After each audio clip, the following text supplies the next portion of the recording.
Hello, and welcome to Morgan Latif Presents Coaching You Through Crisis.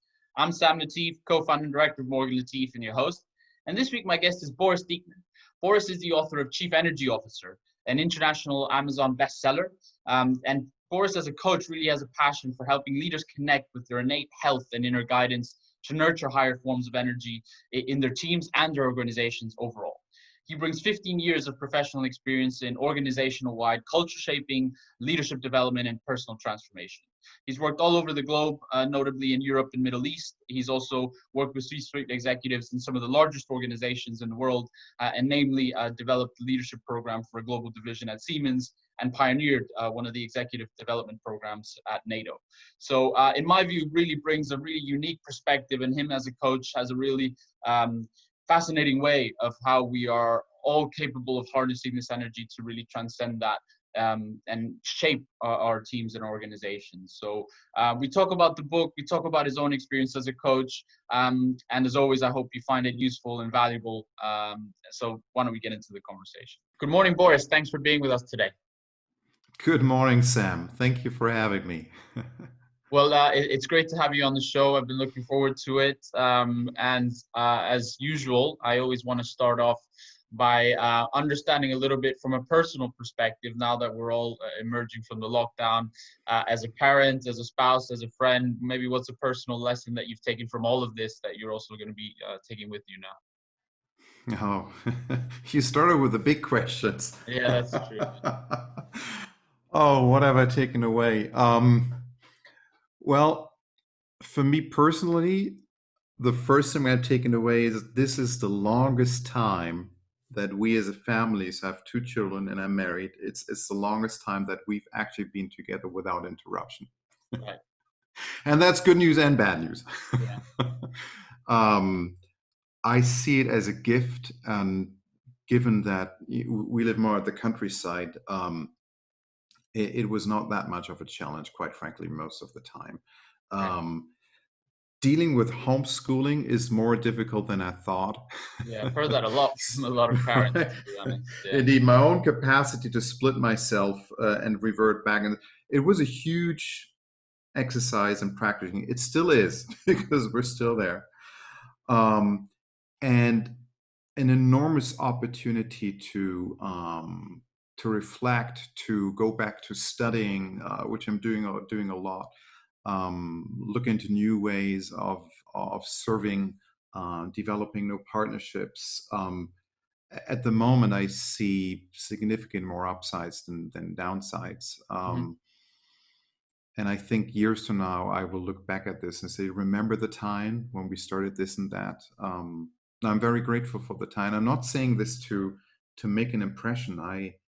I really feel like that. Yeah.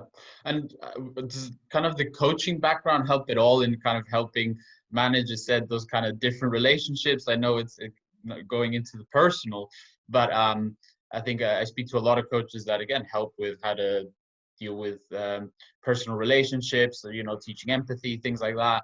And I imagine that having that coaching mindset also helps sort of maybe keep the harmony. Have you found that as well, maybe from being in this time? Well, you need to ask my children that. That's a good point. Yeah. um, but so I think the practices that go with coaching and keeping that space, they fade into anything else in your life. Mhm. Um, so the capacity, when there's anxiety, when there's insecurity, when there's unknown, to to be with that feeling rather than managing away, Mhm. I think that is helping me Yeah. personally very much so. Another way of looking at it is I'm personally just very grateful that I happen to have a profession that you can very well, Mm. I actually think very well, execute in a virtual space.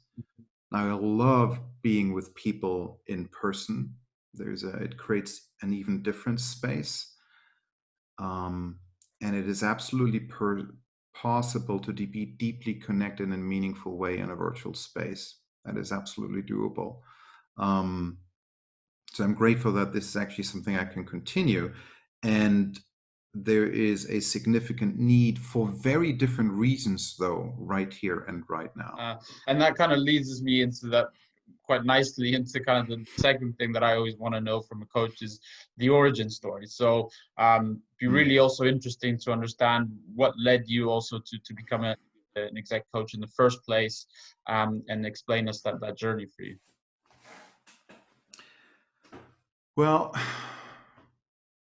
I don't know, frankly. I couldn't pinpoint it to a moment.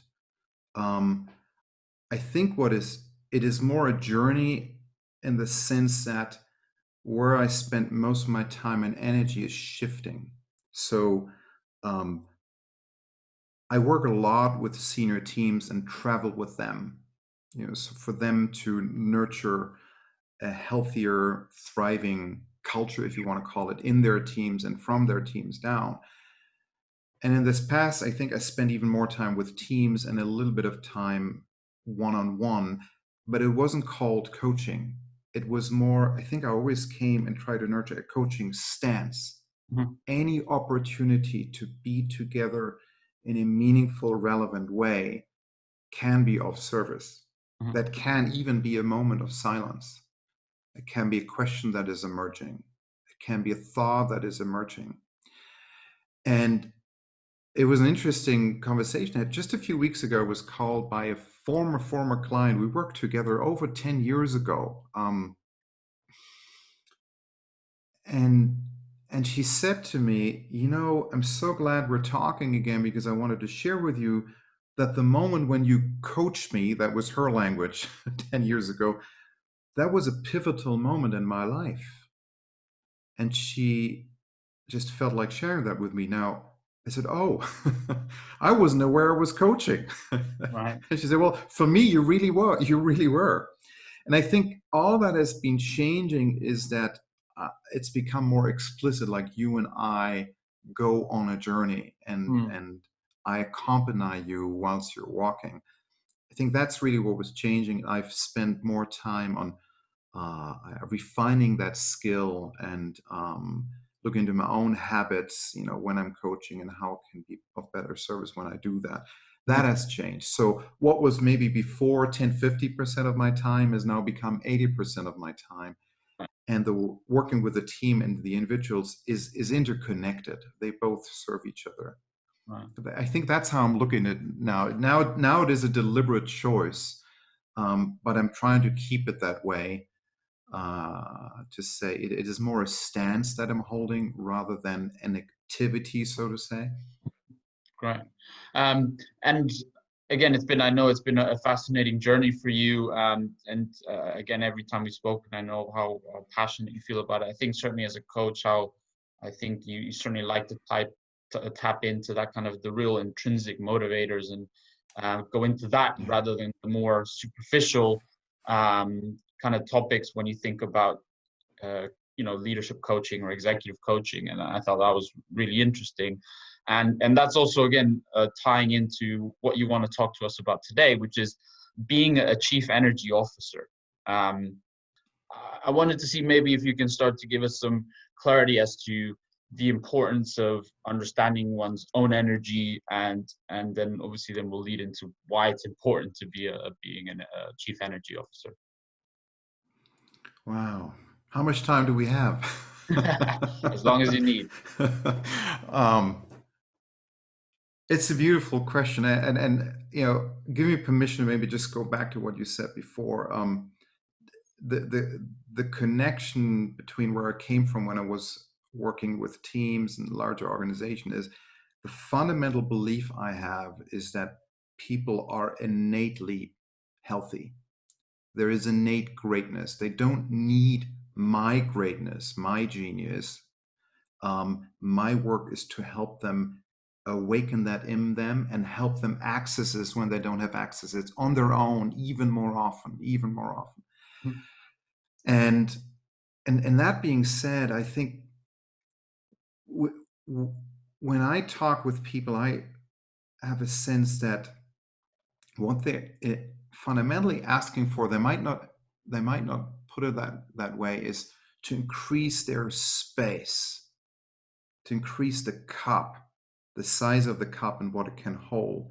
So maybe one way of looking at that is, I guess take on more responsibility as we grow when we become more responsible, when we're more able to respond. And to do that, we need to increase our space. And the space is, you can look at it in many ways. One might be to increase our space to deal with the very tangible part of business, which is not right or wrong in anything.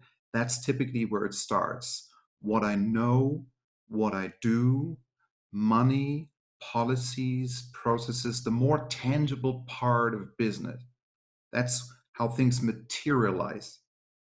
Now, at the same time, everything that manifests in business, I mean, everything that we sculpture out there is, at the end of the day, rooted in what we believe very deeply about ourselves, about others, about the moment, about life. We always do what makes sense to us.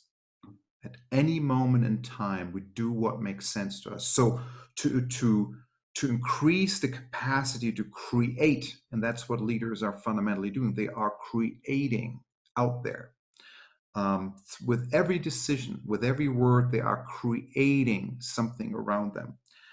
There is an enormous value in looking at, well, how do we create? Through our thoughts, through our feelings, and on the even more intangible spectrum, our inspiration, because the thought starts somewhere. How can we have access to that? So how can we extend that space? And that has to do with our different energy sources, our inspirations, our heart, what we're feeling, and our capacity to feel and be in touch with that. And it's not so much an intellectual understanding of that. You can read a book, there are dozens out there. But in a quote unquote coaching journey, there's a capacity to actually to experience that and be in touch, first of all, with your own capacity of thinking, feeling, sensing your intuition and expanding that. Practically speaking, right now, the capacity to lead into the future with the intellect only is even more limited than it was before, because there is less information. I don't know exactly what the conditions will be in 6 months' time, in 3 months, let alone in a week. So I need to intuit into it. I need to sense myself into the future, and more importantly, take people with us doing that. So sensing my way forward becomes even more important. Integrating my past, so my belief systems, traumas, limiting parts of me, integrating that into the now is important, because otherwise I'm limited. There are blind spots. But also my capacity to be with the moment, right here and right now, to be with people, to sense what's going on, becomes increasingly important. I sometimes look at the current situation a little bit like a barrier lake. So what Corona is doing is we let the water out, the busyness, if you like, everything that we've known, everything that filled our space. Now, when you do that, the surface of the lake becomes very visible. It was always there. Now you can see it. And the surface is made of our fundamental human needs. You might say our energy sources, the needs of our bodies, the needs of our hearts, the needs of our minds, and the needs of our soul and a longing for meaning. They just become more obvious. I take a simple example. It becomes very obvious that people need connection deeply.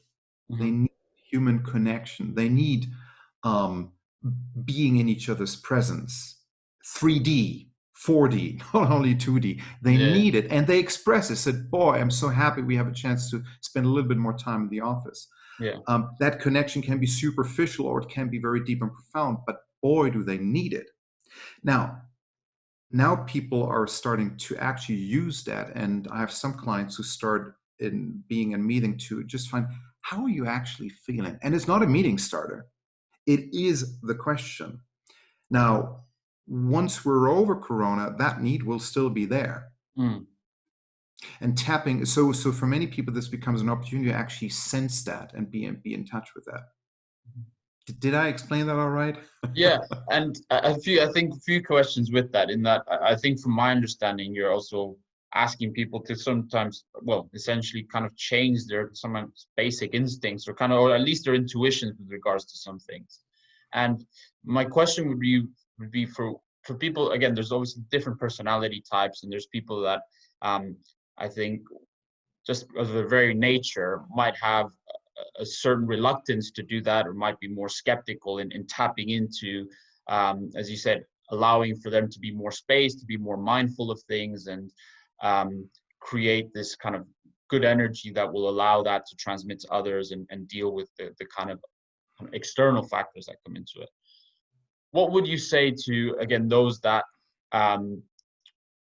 again are potentially skeptical of the idea of, or are not the type of personalities that maybe tap into their emotions, or don't like to really trust their intuition? They're more maybe data driven. What do you say to those kind of people, perhaps potentially then? Well, I'm not sure if my role is to convince anyone of anything. What I'm referring to is my come from in terms of how I look at people. Right. I don't see them. I don't see people as a problem to be solved. Like, here is something, let me listen to you a little bit, and then we'll find out what's wrong with you and let's fix that. Or let's find out what your problem is and then do that. And you know what? I have the solution already. We need to throw some emotions at it. That's not where I'm coming from. Yeah. What I'm coming from is that the deeper pathway, what is really helping people transform and widen that cup, often isn't related to the most obvious question that's front of mind. That is what some people refer to as the tip of the iceberg. When people engage in coaching, my sense is they already know, and I don't mean this in the intellectual knowing, but they're sensing that there is something else that they can't quite put their finger on. Mm. And they're realizing that whilst there is enormous value to be on your own and contemplate and reflect, everybody does that in their way, right? You might be journaling, or just, walking around a river, or thinking. You can reflect and think with your spouse. You can do it with your colleague. And there is a difference of being in the presence of someone who doesn't have any stakes in the game, and simply be in that presence to expand that space. So I'm in your space and you're in my space, and there's space in between, and that creates a new opportunity. I was with one leader recently, and I asked him, so, what would you like from this journey? And he said immediately, I want space. I don't know yet where we're going. We might need a destination to start going. Like, what's the topic here? And what might be a picture of success? But objective is paradoxically not so much to achieve that, but to start walking. Mm-hmm. And all I am doing is allowing for the sensing, the intuition to be there too. And what I notice is this has very little to do with people's traits, all kinds of character traits, or but it has very little to do with that. Most people who engage in coaching, in my experience, actually are looking for that space where it could be a space where I'm not judged, where there's no opinion. Sometimes I share with people, and that seems to ring a bell, a quote I've heard from Einstein. Well, I've seen it on a postcard at Munich Airport years ago. Right. And it really resonated with me. And Einstein said, a friend is someone who knows the melody of your heart and plays it back to you when you've forgotten it. And I think my role is to listen to that melody and play it back so that it can be heard in its entirety rather than only an element. Its beautiful parts, its painful parts, its quiet parts, its loud parts. So in that sense, I think coaching really is a friendship, and that's how I position it with people, because I mean it. We are walking together in the spirit of deep, deep friendship. Mm. There's nothing I need to give to you, nothing I need to convince you of, nothing I need to take away from you. The beauty and the health is already there. Yet it goes beyond what you're knowing, because if that would be enough, you wouldn't engage in coaching anyway, Yeah. because you already know that part. Yeah. That would be my think in the moment response to it. Yeah. And I think that's interesting because I think people do think of maybe coaching, or maybe have this misconception, or maybe some coaches do it, is that it's a very transactional thing. I think some people do think of it as, I go to a coach because here's my problem and I need you to help me fix that problem. And it's interesting to see how certainly your approach and your method, again, like I said, it's a lot more, so it goes more into the intrinsic side of leaders that you deal with.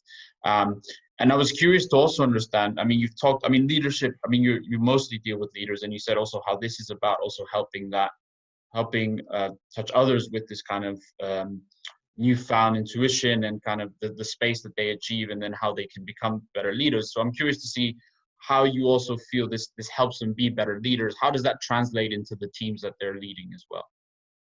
Yeah. Well, where should I start? I think it comes down to how you look. I think what Proust to say, it's not about discovering a new landscape, but a new pair of eyes. From the very moment that you start looking differently, because something inside yourself changed or is integrated, you look differently, therefore you see differently, therefore you think differently, decide differently, get different results. So it always starts in the inside. So if I take the notion of energy as an example, if I only take the pure awareness of my own vibration, right? Don't know if you if you think about yourself, if you have the sense that your energy changes throughout the day. Yeah, Right? absolutely. There are moments when you're in higher vibration, you feel I don't know, you feel on, might refer to it at flow, or you feel inspired, or you just feel resourceful, and there are moments when you feel stuck and whatever. So what is changing in you is your energy and the vibration, which can be, high positive, or low negative, and anything in between. From the very moment that you actually don't take that as a side effect, but as a precious piece of information that informs you moment to moment about your capacity to look fully, or that actually limits your capacity to see and have perspective, then becomes a precious piece of leadership information that people start paying acute attention to. Mhm. Right? So if cash flow was important for your business, you'd be looking at cash flow, and you only see what you pay attention to. Well, the same is true for your energy and your emotions. If it is important, we'll start paying attention to it. You'll start paying attention to your energy inside and just check, where am I right? I call it open state of heart or closed state of heart, to keep this simple but not simplistic. And just sense what is happening right now. What's my capacity right now to respond to that, to be responsible? And at the same time, I know that my own energy has an impact on the others, because I am literally energy in them. It matters whether I am in the room or not. Like right now, right? It matters whether you are there or I am there or not. It Mhm. makes a huge difference. So Absolutely. when people and leaders become even more attuned to the energy they're creating and the impact that that has on the people around them, to think, especially think about things that they don't know, so to be with the discomfort of incompetence, that's where the future is emerging. Mhm. then they really build a development, a curiosity to be truly in tune with that and nurture their capacity to feel that and feel it in others. Not because it would be a good thing to do, but it really serves them to get different outcomes. And that is the moment when they shift their point of reference to what needs to get done, only to what's the energy right here and right now, and what energy do I need to accomplish what needs to be accomplished. That is the moment when they become chief energy officers.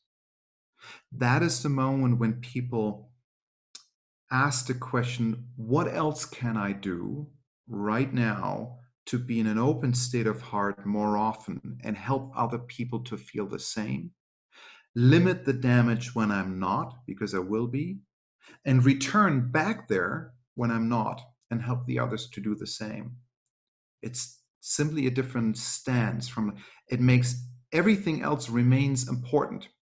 Decisions, competencies, resources, all that remains important. That's the landscape. But my way of looking is changing everything. And I think you talked a little bit about the concept of open heart and closed heart, and you wrote a book on Chief Energy Officer, and read it, and I think those were concepts that you were describing. And I think interestingly in the book, again, you have these two characters discussing with each other, and one is again skeptical at the end, and slowly she begins to understand the concepts that you're describing.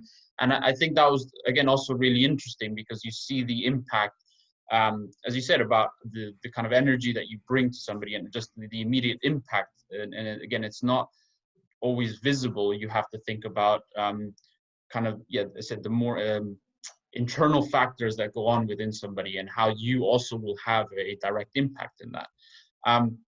So my question to you is, those that I think typically have maybe this closed heart, and they struggle maybe to then have this awareness sometimes to then move into an open heart state where they're again have this increased awareness that they're able to make better decisions.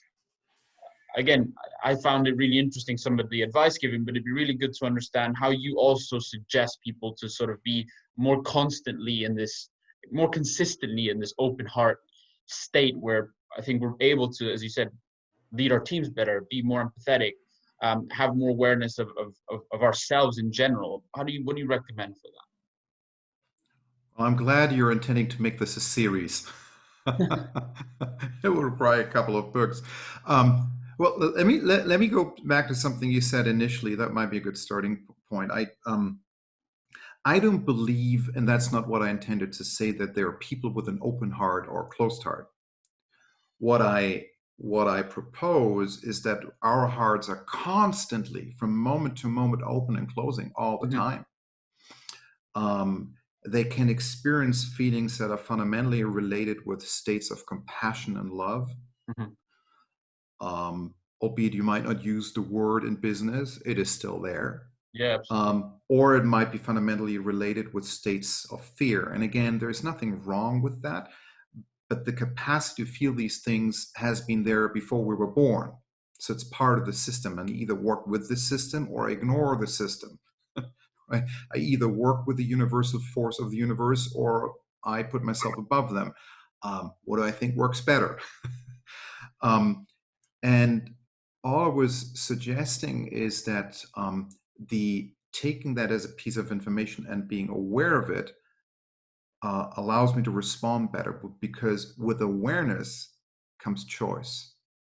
There's a difference between being upset and being conscious that I'm upset. It's a significant difference, because in the first state, it runs me. In the second state, my upsetness becomes an object of my awareness. I'm noticing, okay, right now, I'm not at my best. What do I do now? And sometimes, you know what? I'll carry on as I carried on before because I can.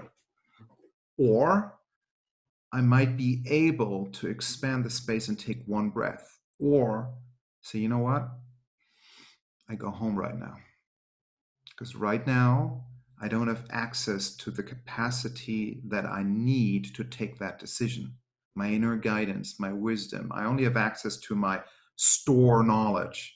Like, we should do this, we should do that. And I know that's not enough. Sometimes we look at our most complex problems with a closed state of heart. So when we have the least perspective, we look at the problems that require the most perspective. So one of the things I would suggest is to simply start practicing, just noticing, and ask yourself a simple question. Is my heart right now a little bit more open or a little bit more closed, with no judgment? The closed heart is not a wrong heart, but it is important to be aware of it. And simply be with it. There is no value, I think, to say, oh God, now I need to get rid of it. Or I think I'm in that state, so I'm trying to manage it by thinking it over. There's a huge difference when you notice, right now, this is happening here. Let me just pause the thought that bubbles up first. Let's just wait until I revert back. What do I need right now?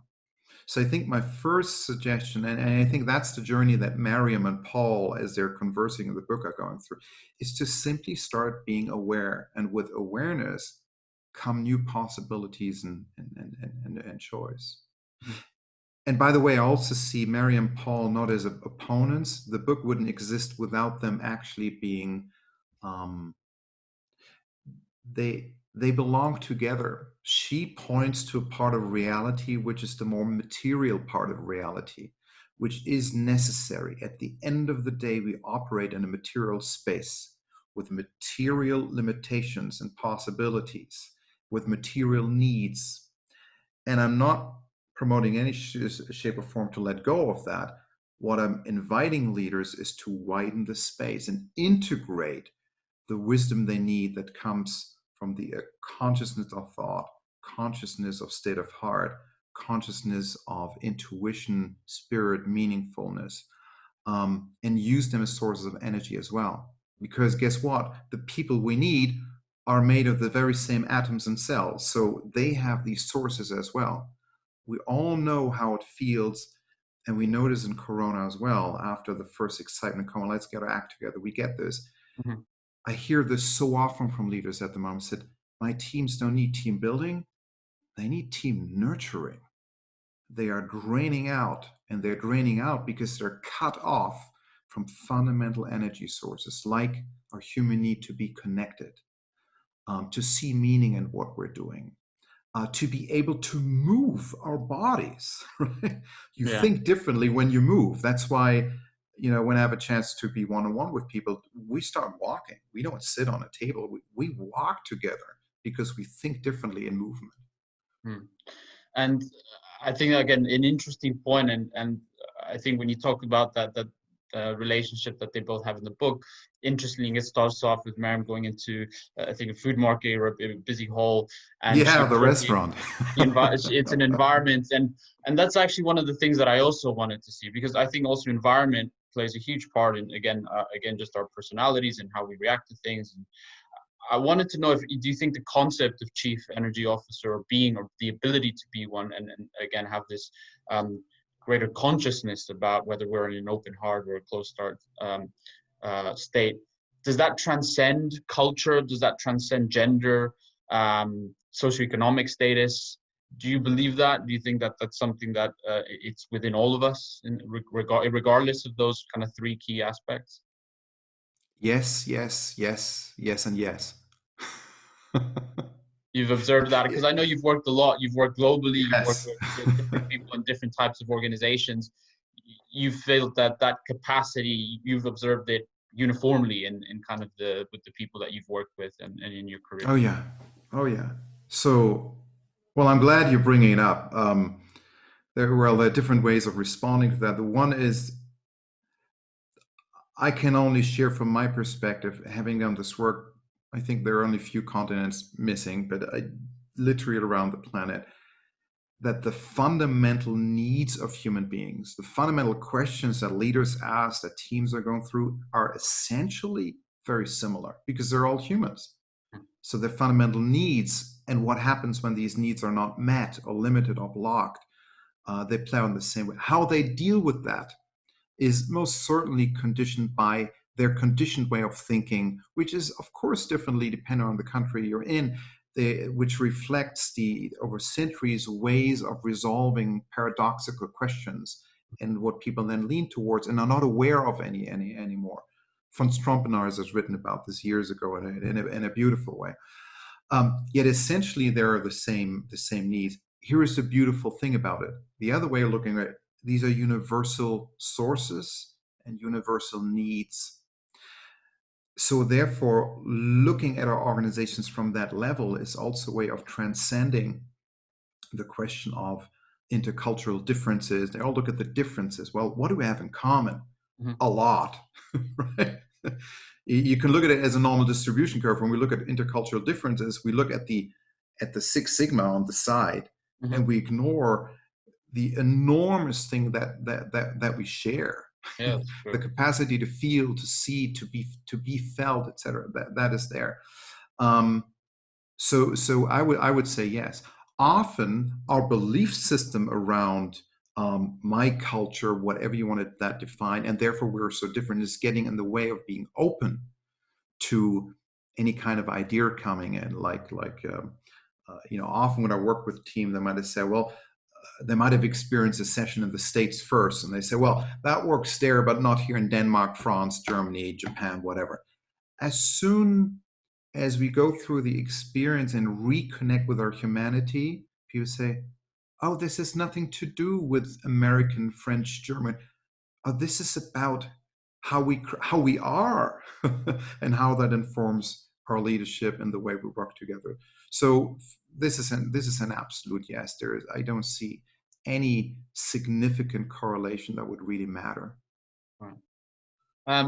And finally, I think would be interesting to understand is, what do you think is the small steps one can take, as said, to better better approach this concept of, again, being able to be more open-hearted in especially in times like this? Well, I think the first, there are probably two steps. The first is to let go of any judgment of categorizing any kinds of emotions, feelings, states of energy into good or bad or anything. But starting with being aware of it. Maybe it's worthwhile sharing a little story. I have a very, very dear friend who also inspired the book in many ways. And I wouldn't be able to see what I see nowadays without his friendship, without his companionship, without his enormous generosity over the past decades. And he shared with me years ago that he used to work as an engineer with NASA, and we talked about rockets.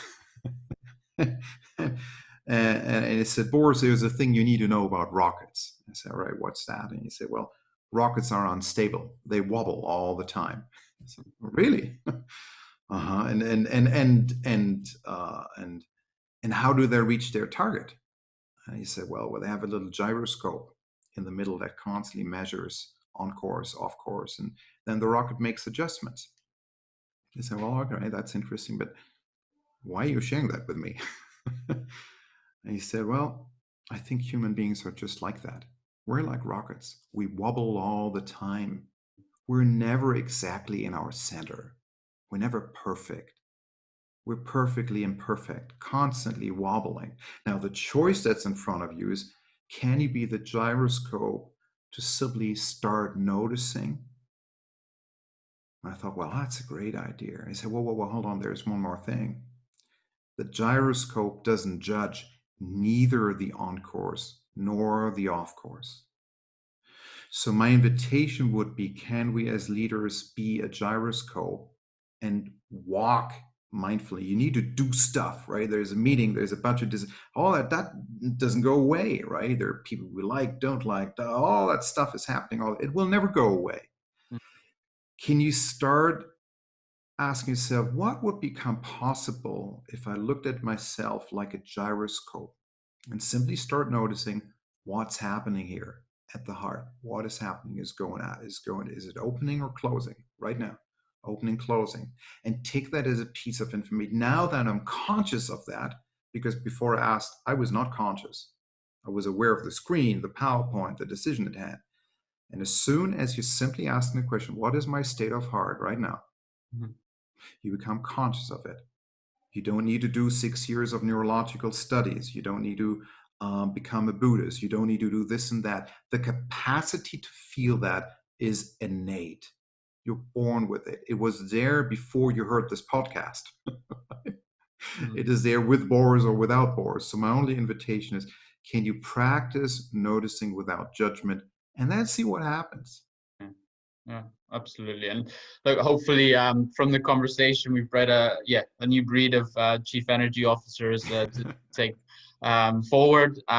Like Boris, it's been really insightful, really interesting. I recommend anybody to sort of read the book if they obviously want to understand the concept in a bit more detail. But as I said, I appreciate so much your time, Boris, and thank you for being on the show. Well, thank you for hosting that space and, opening it through the question that you're asking. It's a real privilege. I feel very honored. Thank you.